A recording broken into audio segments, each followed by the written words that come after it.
Today we are with Eva Koulouriotis, who is a political analyst specializing on the Middle East and also a columnist and founder and owner of MENA Insight Oracle. We're here to discuss the recent developments going on around the Israel-Hamas ceasefire and the future of the ceasefire and future of the Gaza Strip and the conflict itself. Welcome, Eva. We're welcome to have you. Thank you for having me. I would like to start with the first phase of the ceasefire. There are several sticking points in the ongoing exchanges between Israel and Hamas. We know that. What do you think about the second phase of the ceasefire? Is it going to be reached? And if yes, what conditions are likely to define it? How sustainable such an agreement will be given the political pressures on both sides? All the actors. As we have seen, the deal has been implemented for over a month, but even with a few problems, but it's still going on. There is a pressure from inside Israel, from the government, the Israeli government, the far right side, that the first phase should not move to the second phase, because the second phase includes the rebuilding of Gaza and the entering more humanitarian aid for the people.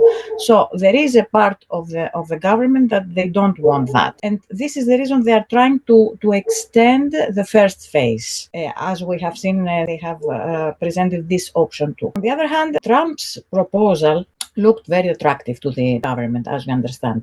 So they believe that by doing that, they might reach this final. The Israeli side has these differences, they have this difference in opinions. Even Netanyahu, at the moment, I believe that he has not yet decided whether he wants to continue or he wants to stop the first phase. However, Hamas, we know that definitely they want to continue the deal, because for them it's crucial. They fear that they might reach a point that they could not even fight, and this could be also more threatening for the people inside Gaza. It could lead to more destruction. So the deal is really fragile, but it remains to be seen how this will move on, because there is also American pressure to keep the deal, because Trump wants to show it as a major breakthrough, that he succeeded to end the war, etc.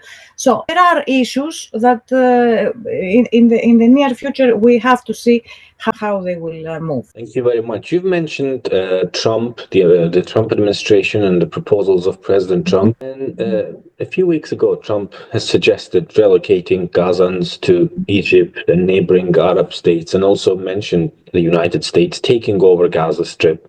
And also he said that they will turn it into a Riviera of the Middle East. How are those statements being received by Israel and the Arab governments and generally the international community? Do they carry any real weight in shaping American or Israeli policy, or do you think they are just purely political rhetoric? I believe that Trump is serious about this proposal. He really believes that it can happen. Still, because he believes it, doesn't mean it will happen, because they must have a plan. There are many obstacles for this proposal. How they will persuade regarding now the international community, how they will first they will persuade the people, the Gazan people, to leave, how they will persuade the Arab countries to receive them, or even the EU. They might ask EU to receive refugees, which will never happen, as you understand. It's very difficult. There is Egypt, Jordan, they have a past with Palestinians. It's not easy to persuade these countries to accept the Palestinians. On the other hand, the Arabs, that's why they came with a new plan, and they want to propose it to Trump, that will include the rebuilding of Gaza, the administration of the Strip by the Palestinian Authority, and helping in security issues. But we have to see, after the two summits that will take place within a few weeks, that if Trump will accept any of this proposal. The Israeli government proved clearly that they like this option.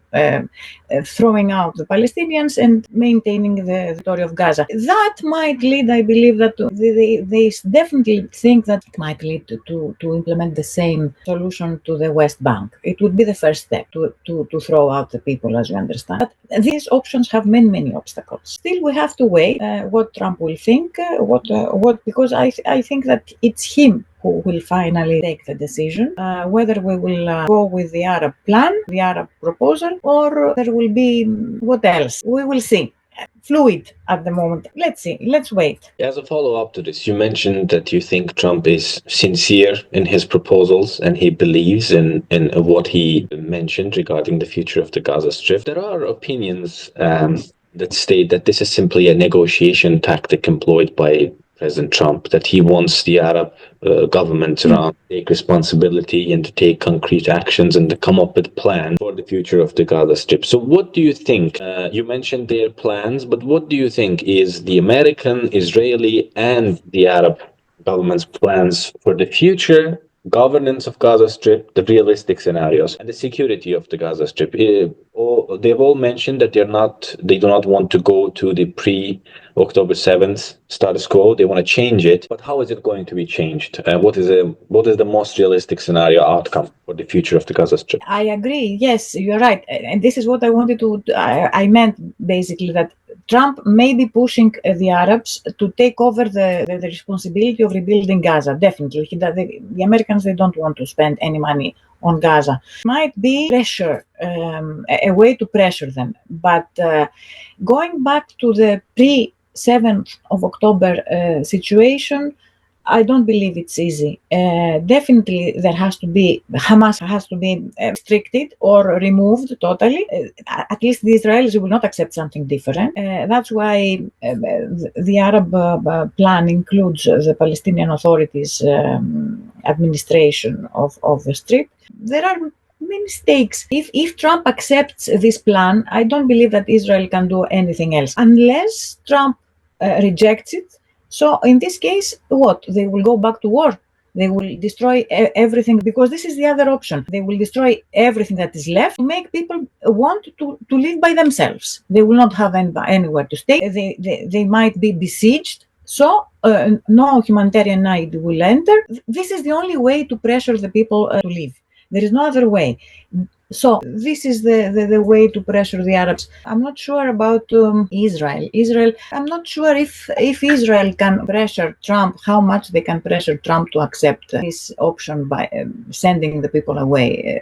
It's something I cannot estimate at the moment. But I believe that mostly it is a way to make the Arabs take over Gaza, most likely. So if the Arab governments and the Palestinian Authority convey or form is to take over the Gaza Strip, if that's the most viable option to a post-war future for Gaza Strip, what do you think about the future of Hamas as a political movement and as a military organization, and its role in the future of Gaza, if there is any, and if it can really be removed from the Strip? As I said at the beginning, Hamas want the deal because they want to reorganize. They have reached the point that they need to be reorganized. And again, it's difficult to exist, difficult to have any place in Gaza, but it is difficult to eliminate them totally unless measures that the Arab countries who will help in security issues will deal with this. To what extent and how much of this will be effective,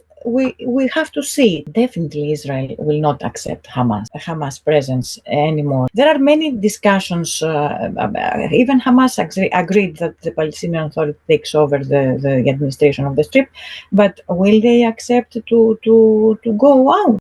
I think that all these issues are part of the negotiation, of the future negotiation, what the Arabs will offer to Trump to make him agree on that. And apart from the United States and Israel, arguably the most influential actor, at least among the Arab governments, is the Kingdom of Saudi Arabia. And before October 7th, there were discussions about Saudi-Israeli normalization, even going back to the first administration, Trump's first administration. And there were statements that Riyadh demanded concessions from Israel on the Palestinian issue. And given the war and the current situation, is normalization still on the table And has Saudi Arabia got leverage over the United States and Israel when it comes to the Palestinian statehood? And if if the normalization between Saudi Arabia and Israel is now explicitly tied to the Palestinian statehood, what kind of sovereignty, what kind of statehood are we talking when it comes to Palestine and the Saudi-Israeli normalization? Look, before the 7th of October, yes, there was some effort, the Trump administration, to normalize relations between Saudi Arabia and Israel. However, Saudi Arabia always stressed that without implementing the two-state solution, they will never accept normalized relations with Israel. After the 7th of October, I must say that recently there were discussions between because there was some kind of common approach regarding the Houthis after all what happened over the past year.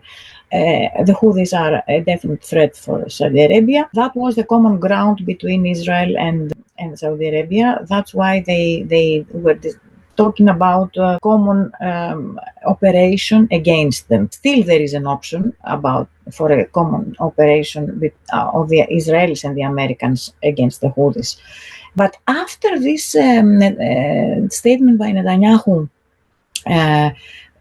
to move the Gazans to Saudi Arabia, everything froze. That was very critical, and I would say that it was a mistake on Netanyahu's side, because although there was a very positive mood, and now everything froze, and that's why now the Saudis are trying to find other ways to approach the whole issue. For solving all these issues, I think everything is interconnected, as you understand, interrelated.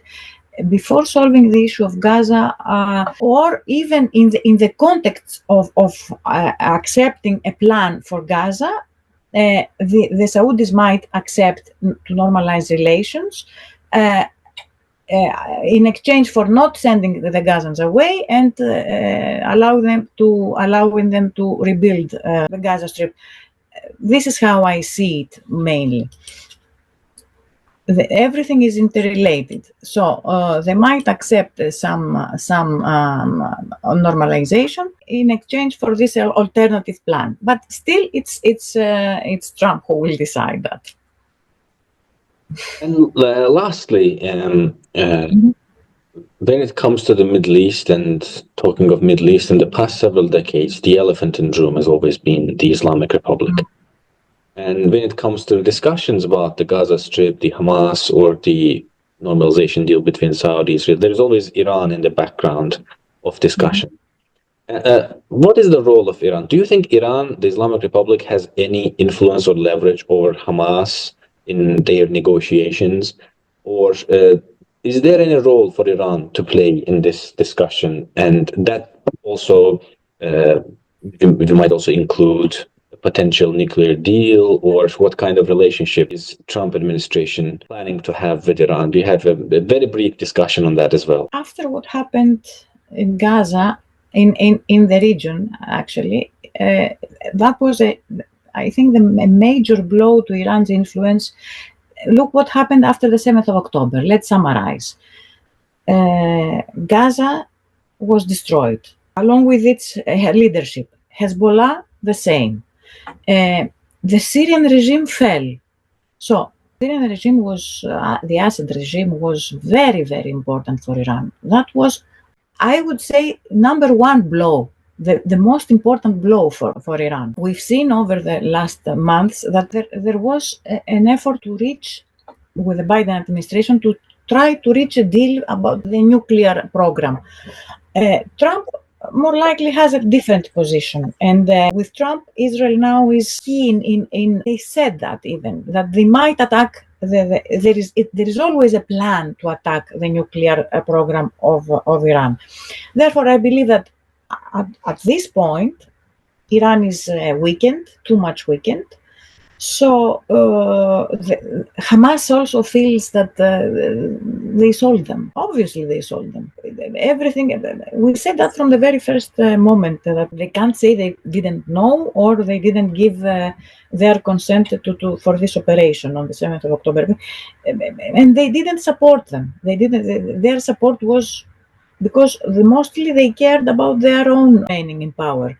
So they didn't support the Hezbollah. They lost all their cards in the region. So they are very weakened. I don't believe that Hamas anymore can listen to Iran, or they don't expect any support from them. All this leads us to how Israel will handle this situation now and what Trump will think about it in the future.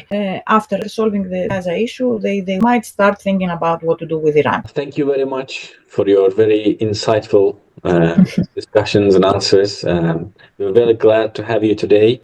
Once again, thank you very much.